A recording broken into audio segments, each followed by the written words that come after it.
Top of the day to you, Rush Nation. Not sure when we'll upload this, but coming to you on St. Patty's Day from an undisclosed location during the social distancing time of our lives. We've had to make some changes for this edition of Between the Pipes, but we'll get through this, so let's roll into that intro and dive on in.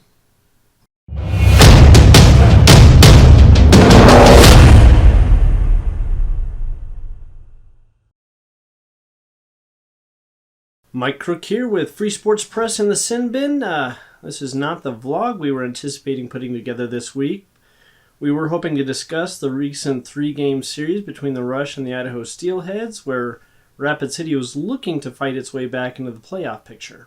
Sadly, though, we are discussing the season that was, and how things came to an abrupt end. To start off with, if you haven't seen it, the ECHL did release its statement on March 15th that put an end to the 2019-2020 season. You can check the statement out here, but wait till the end of the video. The topic of this vlog has taken several different angles. Initially, it was going to go over what the Rush needed to accomplish over their remaining schedule to secure that final playoff spot in the Mountain Division. Following the suspension of the season, we planned on discussing how the season might look when play resumed and speculating how long it might be until that actually happened. Sadly, though, we are now going to talk about a season in the books. So let's do a quick recap. After dropping 2 close games to start off the 2019-2020 season, Rapid City did riddle off 5 straight wins to end the opening month of play. 3 tough losses, though, did open up the month of November before Rapid City closed out the month on a 9-3 run, which did include an embarrassing 10-1 road loss to Kansas City. We don't like to talk about that game, though, so let's move on. As in years past, though, December was another rough month. Rapid City would go 2-7 during the final month of 2019, but was hoping to turn the tide as they closed out the calendar year with a 2-0 shutout home win against the visiting Wichita Thunder. After a tough 6-1 road loss against the Utah Grizzlies to start the 2020 calendar year, the Rush would go on to win that weekend series, but finish off the month of January with a 7-6-1-0 record.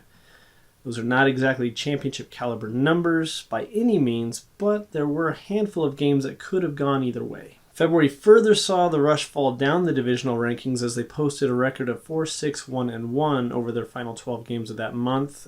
There were some high caliber wins, though, that included taking 2 out of 3 games against the Allen Americans at home and an 8-4 win over the Oilers to close out the month. The shortened month of March only included 3 games, and the season ended with a tough 7-4 loss on Princess Night against the visiting Utah Grizzlies.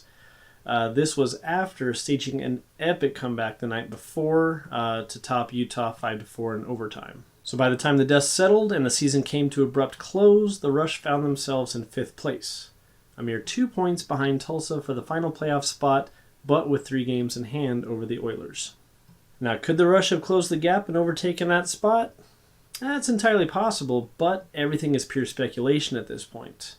Rapid City did have games of pure dominance over the season, but they also had games where nothing seemed to go their way. So while we wish we could bring you more highlights like this,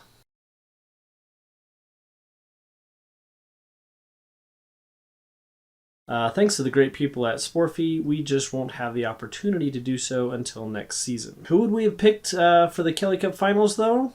Well, based on trends and how teams were playing at the end of the season, at the time of cancellation of the season, I'd have to say that we would have likely seen the Stingrays and the Americans squaring off for the Kelly Cup, with South Carolina actually winning it all. So now for us, it's time to dive into the last game of photos that we shot, which was the 5-4 overtime thriller against the Grizzlies, which, full disclosure, sadly to say, we have to admit that we left early for that game due to a pre-existing scheduling conflict, so we actually did miss about the latter half of the final period of regulation, so we missed all those amazing, spectacular, and thrilling moments of the Rush tying it up late and then winning it overtime. But we were spectators for the final game, which was a very back-and-forth contest.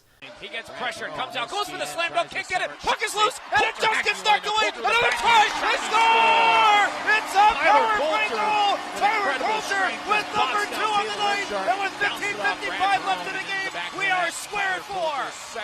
Until that one goal was reviewed, that gave Utah the 5-4 lead, and eventually kind of took the wind out of the sails for Rapid City is what it seemed like.